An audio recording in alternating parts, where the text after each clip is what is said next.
2020 आज हम सब यशकाई माननीय D.K. खापर्डे साहब इनके स्मृति दिन पर उन्हें याद करने यहाँ सब इकट्ठा हुए हैं।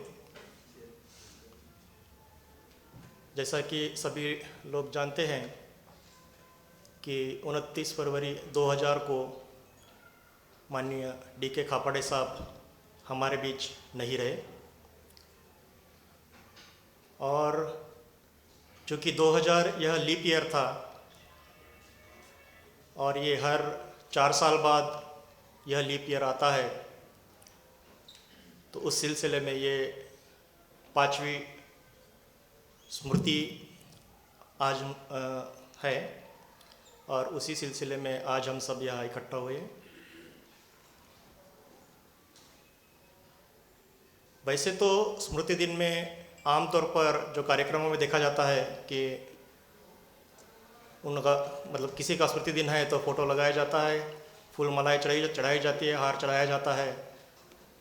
और उन्हें याद किया जाता है। लेकिन जहाँ तक बामसेफ का कल्चर है, बामसेफ ने जिस तरह से कल्चर डेवलप किया है, तो सिर्फ फूल माला चढ़ाना या हार अर्पित करना इतना ही स्मृति दिन का उद्देश्य नहीं होता है, बल्कि उस व्यक्ति ने उनके योगदान को ध्यान में रखते हुए उन्होंने आंदोलन को पर्याप्त मात्रा में या उसके जो ऑब्जेक्टिव है उस ऑब्जेक्टिव के प्रति उनका जो समर्पण है, उनका जो योगदान है, उनका जो कार्य है, उस कार्य को याद कर उन्होंने जो विज़न हमारे सामने रखा, उन्होंने जो आंदोलन का लक्ष्य हमारे सामने रखा या एक रास्ता हमें दिखाया, उस रास्ते को, उनके कंट्रीब्यूशन को, उनके योगदान को याद कर उन्होंने जो सपना देखा था, उस सपना को पूरा करने के लिए हमारी तरफ से, हर एक कार्यकर्ता की तरफ से क्या प्रयास होना चाहिए, इसकी भी समीक्षा हम इस दिन करते हैं। आमतौर पर आज के इस स्मृति व्याख्यान में इस दिन की विशेषता को ध्यान में रखने के लिए हमें 2 भागों में बामसेफ के आंदोलन को स्टडी करना पड़ेगा। 1973 से लेकर बामसेफ का जो कारवां चला 2000 तक एक पर्व और 2000 से लेकर 2020 तक दूसरा पर्व, ये दोनों पर्वों के ऊपर अगर हम ध्यान आकर्षित करते हैं या उसे समझने की कोशिश करते हैं तो निश्चित तौर पर आज के इस स्मृति दिन पर हम पर्याप्त प्रकाश डाल पाएंगे।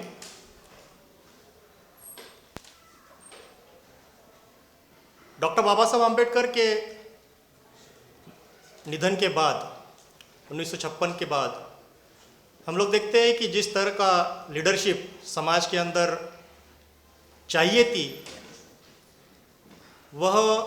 उनके निधन के बाद में समाज में लीडरशिप उपलब्ध नहीं थी और उनके जो सहयोगी थे या जिन लोगों के ऊपर उन्होंने इसकी जिम्मेदारी सौंपी थी, वो जिस गति से या जिस मात्रा में डॉक्टर बाबा साहब अम्बेडकर ने समाज को लीडरशिप दी थी, उस लीडरशिप मतलब जिस कंट्रीब्यूशन में या जिस मात्रा में उन्होंने लीडरशिप दी थी, उस मात्रा में उनकी लीडरशिप समाज को नहीं मिली और हम लोग देखते हैं कि समाज में लीडरशिप की एक बहुत बड़ी खाई दिखाई पड़ी थी। और 1968 से हम लोग देखते हैं कि पुणे से जो एक सोशल मूवमेंट या सोशल आंदोलन या सोशल ऑर्गेनाइजेशन खड़ा करने की दिशा में जो पहल की गई थी माननीय D.K. खापर्डे साहब द्वारा और उनके सहयोगी द्वारा, दीना बना जी थे, काशीराम जी थे, इन लोगों ने जो एक सोच बनाई, वही सोच के तहत हम लोग देखते हैं कि 1973 में इस बामसेफ संगठन की नींव रखी गई थी और 1973 से लेके 2000 तक ये पूरे 27 साल का सफ़र अगर हम देखते हैं तो इस 27 साल के सफ़र में अगर हम एनालाइज करते हैं तो हम ये पाते हैं कि इस 27 साल में बामसेफ ने जो अपने बेसिक ऑब्जेक्टिव रखा था या बेसिक उद्देश्य रखा था, मूल उद्देश्य रखा था, वह उद्देश्य के फाउंडेशन के ऊपर पूरा का पूरा ध्यान आकर्षित किया था। और जो बामसेफ के संविधान में था वही संविधान के तहत इसकी नींव जो है, क्योंकि कहा जाता है कि किसी भी बिल्डिंग की अगर फाउंडेशन स्ट्रांग है तो निश्चित तौर पर वह बिल्डिंग लंबे समय तक खड़ी रह सकती है। तो इसीलिए ये पूरे 27 साल में जो ऑब्जेक्टिव या जो मतलब संविधान बामसेफ ने लिखा था, उस संविधान के तहत पूरी तरह से इसकी नींव कैसे मजबूत की जाए, इसके लिए अपनी पूरी जान लगा दी। और इसमें हम लोग देखते हैं कि जो basic fundamental requirements for any organisation which is networking, social networking as well as geographical networking, मतलब भौगोलिक विस्तारीकरण और सामाजिक विस्तारीकरण, ये जो दो प्रमुख ऑब्जेक्टिव है, ये दोनों ऑब्जेक्टिव के तहत सारी जो मशीनरीज है या सारी जो सोच है या सारा जो विज़न है, इसके ऊपर पूरा कॉन्सेंट्रेटेड था। और हम लोग देखते हैं कि इसमें ये 27 साल में खापड़े साहब का जो योगदान है वह बहुत महत्वपूर्ण है, क्योंकि संगठन में एक विजनरी या विज़न डेवलप करना, कार्यकर्ताओं के अंदर विज़न डेवलप करना,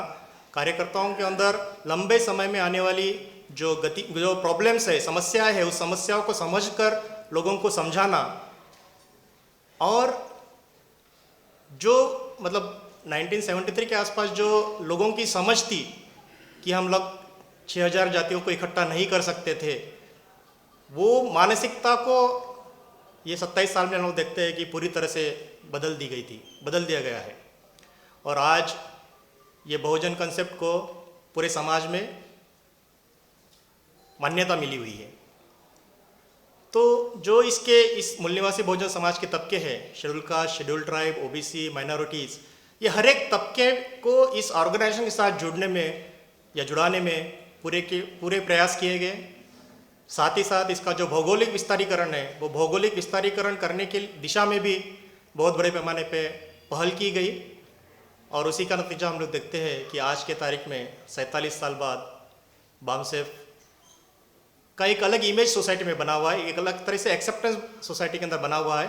और आने वाले दिनों में भी जो होप्स है, पूरे भारत में एक ही संगठन है जिसके ऊपर सारे लोगों की जो सारे लोग बामसेफ की तरफ देख रहे हैं कि यह एक संगठन है जो संगठन कुछ कर सकता है या समाज को दिशा दे सकता है, या यही वो संगठन है जो सारी हमारी समस्या है मूल निवासी बहुजन समाज की, उस समस्याओं को निराकरण कर सकता है। और इसमें हम लोग देखते हैं कि माननीय डी के खापड़े साहब ने ये जो संगठन की मूलभूत बातें हैं, वो मूलभूत बातें को ध्यान में रखने के लिए जो जो चीज़ें संगठन बनाने में या उसको चलाने के लिए जो मूलभूत चीज़ें होती है, उसके लिए उन्होंने अथक प्रयास किए। इसमें खास तौर से हम लोग देखते हैं कि उनका फुल टाइमर करके समाज के अंदर काम करना, यह बहुत बड़ा उनका योगदान है इस आंदोलन की जो नींव है उसको मजबूत करने में। साथ ही साथ में आंदोलन की जो रिक्वायरमेंट होती है, वो आंदोलन की रिक्वायरमेंट खास तौर से जैसे मैंने कहा कि सोशल नेटवर्किंग, इस सोशल नेटवर्किंग के तहत वो फुल टाइमर के तहत जब भी पूरे भारत भर में घूमते थे तो उनका खास तौर से कंसंट्रेशन रहता था कि हमारा जो अलग अलग तबका है, ओबीसी से, माइनॉरिटीज़ से, इनमें इनको जुड़ाने के लिए इनमें जो कार्यकर्ता काम कर रहे हैं उन कार्यकर्ताओं को मिलना, उनसे विचार विमर्श करना, उनको अपने समाज के साथ में जोड़ना, अपनी आइडियोलॉजी के साथ में जोड़ना, इस पर बहुत ज़्यादा वो स्ट्रेस देते थे। तो ये उनकी खूबी थी कि वो हमेशा स्पॉट करते रहते थे, जहाँ कहीं भी जाते थे वो लोगों को स्पॉट करते रहते थे, और ख़ास तौर से ओबीसीज और माइनॉरिटीज़ के समाज के लोगों को स्पॉट करने में वो बहुत ज़्यादा अपना कंसंट्रेशन करते थे, क्योंकि उनको पता था कि शेड्यूल कास्ट शेड्यूल ट्राइब के लोग जो है वो उनमें एक चेतना उनमें है, लेकिन जो बाकी तबके हैं वो तबके में उस तरह से सामाजिक चेतना नहीं है, तो इसलिए उस पर वो बहुत ज़्यादा कंसंट्रेट करते थे। और 1995 से मेरा जहाँ तक उनसे संपर्क रहा, और ख़ास तौर से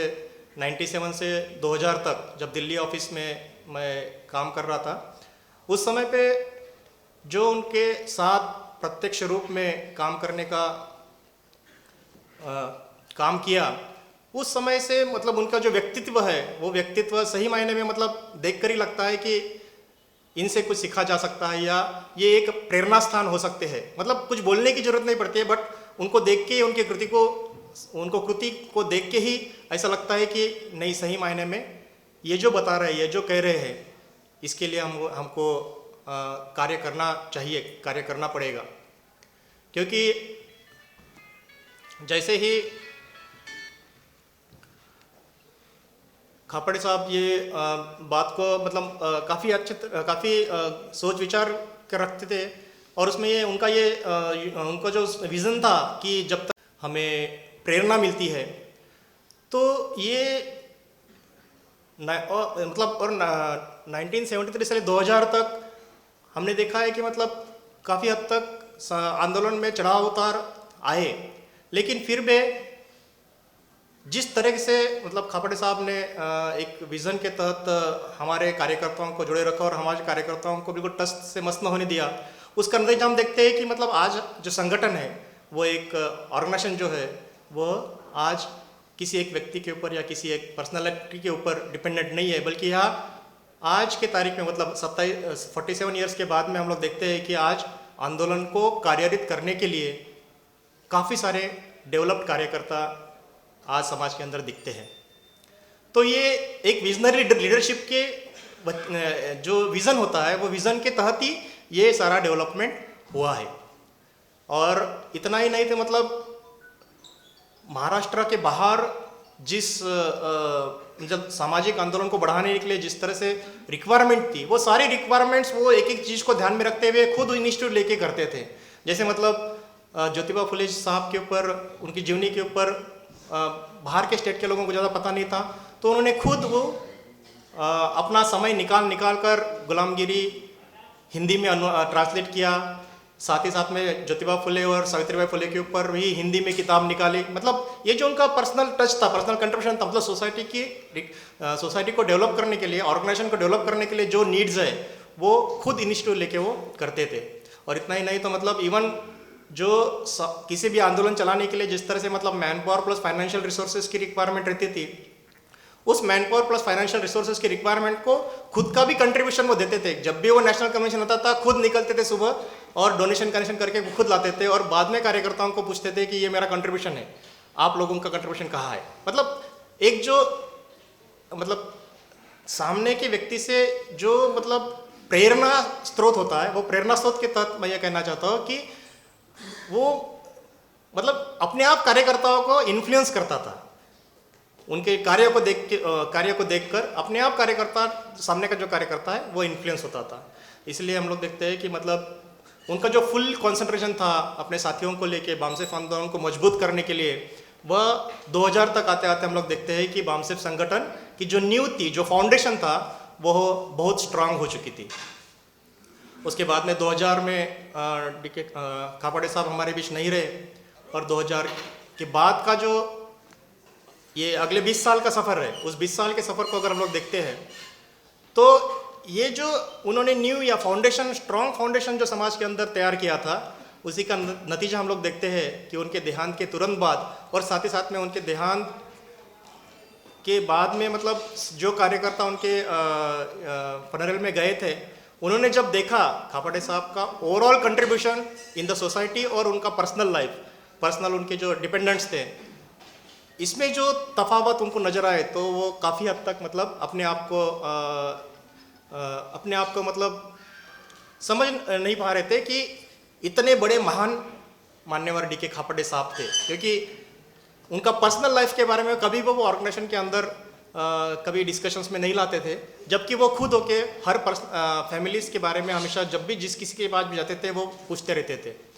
तो निश्चित तौर पर उनका जो ये कंट्रीब्यूशन है, ये कंट्रीब्यूशन को ध्यान में रखकर 2000 में उनके देहांत के बाद में वामसेप के कार्यकर्ताओं ने ये प्रण लिया था कि उनका जो डेडिकेशननेस है या उनका जो सैक्रिफाइस है ओवरऑल आंदोलन के प्रति, उस आंदोलन के प्रति उनके सैक्रिफाइस को ध्यान में रखते हुए हमने माननीय डी.के. खापड़े साहब के स्मृति में एक ट्रस्ट का निर्माण करेंगे।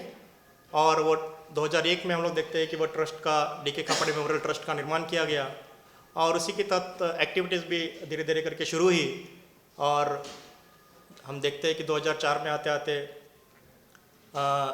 ये जो 26 एकड़ ज़मीन थी, वो 26 एकड़ ज़मीन लेकर उस पर डी.के. खापड़े मेमोरियल ट्रस्ट के माध्यम से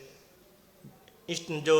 इंस्टीट्यूट है, वो इंस्टीट्यूट मतलब जो बाबा साहब अम्बेडकर ने एक सपना देखा था कि हमारे समाज का एक ऐसा इंस्टीट्यूट हो, एक ऐसा रिवोल्यूशनरी इंस्टीट्यूट हो जो समाज को गाइडेंस दे सके, समाज को एक रास्ता दिखा सके, और उस सेंटर से आंदोलन की सारी गतिविधियां चले। तो उस दिशा में यह कार्य हुआ, और उनकी मतलब 2000 में जाने के बाद में 2004 में हम लोग देखते हैं कि इसका डी.के. खापड़े मेमोरियल ट्रस्ट का फाउंडेशन स्टोन रखा गया था। माननीय जस्टिस पी.बी. सावंत जी आए थे, और 2004 में इसका फाउंडेशन स्टोन रखने के बाद में कंटिन्यूसली कार्यकर्ताओं से जब अपील किया गया था, तो उनके डेडिकेशननेस को ध्यान में रखते हुए काफ़ी कार्यकर्ताओं ने अपने 1 मंथ सैलरीज डिवोट करके ये जो राष्ट्रपिता ज्योतिबा फुले क्रांति संस्थान आज दिख रहा है ढिंगनागोड़ी में, वह उनके डेडिकेशननेस का ही नतीजा है। और हम लोग देखते हैं कि मतलब उनकी पहली स्मृति में वो फाउंडेशन स्टोन रखा गया था, और 2008 में आते आते जैसे मतलब खापड़े साहब का मीडिया के ऊपर जो अपना कंट्रीब्यूशन था, और मीडिया को ध्यान में रखते हुए भी जो बेसिक चीज़ें उन्होंने बताई थी, उस बेसिक चीज़ों को ध्यान में रखते हुए वामसेप ने भी जो इसके जो मुखपत्र चलते हैं, उन मुखपत्रों को एक नया रूप देने के लिए उसमें काफ़ी बदलाव किए, और बदलाव करके उसमें हम लोग देखते हैं कि जो पहले 8 पन्नों का अखबार चलता था, वह ज़्यादा मतलब पन्नों का इसको किया गया, और ब्लैक एंड वाइट से कलर प्रिंटिंग की तरफ भी आए। तो ये बेसिक मुद्दों के ऊपर वामसेप की ओर से पहल की गई। उसके बाद में हम लोग देखते हैं कि 2012 में डी.के. खापड़े मेमोरियल ट्रस्ट की जो एडमिनिस्ट्रेटिव बिल्डिंग है वो खड़ी हो गई, और 2013 में फॉर्मल उसका इनॉग्रेशन हुआ। 2016 में जब चौथी पुण्यतिथि उनकी आई, तो हम लोग देखते हैं कि राजश्री शाहू महाराज हॉस्टल भी रेडी किया गया। और आज 2020 में जब हम लोग आते हैं, तो 5वीं स्मृति में आज हम यहाँ इकट्ठा हुए हैं, तो डी.के. खापड़े साहब ने जो एक सपना देखा था कि इस संगठन की सामाजिक जो इसकी गतिविधियां है, वो गतिविधियों को ध्यान में रखते हुए इसका राजनीतिक जो इम्पोर्टेंस है उसको भी उसी तरीके से इसमें कार्य करने की ज़रूरत है। तो उसी बात को ध्यान में रखते हुए और वामसेप संगठन को उसके ओवरऑल डेवलपमेंट को ध्यान में रखते हुए वामसेप की तरफ से जो खापड़े साहब ने एक सपना देखा था, वो सपने को ध्यान में रखते ही BS4 का ये जो कैंपेन अभी हमने चलाया है, इस कैंपेन के तहत समाज का मतलब विस्तारित स्तर पर समाज को तैयार करना, और साथ ही साथ में राजनीतिक जड़ें जो है इसको भी मजबूत करना, इस चीज़ों को ध्यान में रखते हुए यह पहल की गई है। और जैसे मैंने कहा कि मतलब 1973 से लेकर 2000 तक जो फाउंडेशन जो न्यू वामसेप की रखी गई थी, उसका नतीजा हम लोग देखते हैं कि आज वामसेप पर्याप्त मात्रा में समाज में एक मजबूत संगठन की तरह से खड़ा है। उसी तरह से 2000 से लेकर 2020 तक, मतलब आज जो हम लोग कैंपेन चला रहे हैं वह कैंपेन को ध्यान में रखते हुए आगे भी हमको ये देखना है कि अगर सही मात्रा में आज का आउटपुट जो है अगर वो फाउंडेशन स्ट्रांग होने की वजह से है, तो आज के तारीख में भी हमको ये जो फाउंडेशन है, ख़ास तौर से पॉलिटिकल जो आउटफिट्स है, इस आउटफिट का फाउंडेशन अगर सही मात्रा में हम लोग एक बहुत इसकी नीड जो फाउंडेशन है एक बहुत स्ट्रांग करते हैं, तो निश्चित तौर पर मुझे ऐसा लगता है कि उनको ये सही आज की इस 5वीं स्मृति में उनको सही श्रद्धांजलि होगी। इसी की आशा और अपेक्षा करते हुए मैं अपनी बात से यही समाप्त करता हूँ। धन्यवाद।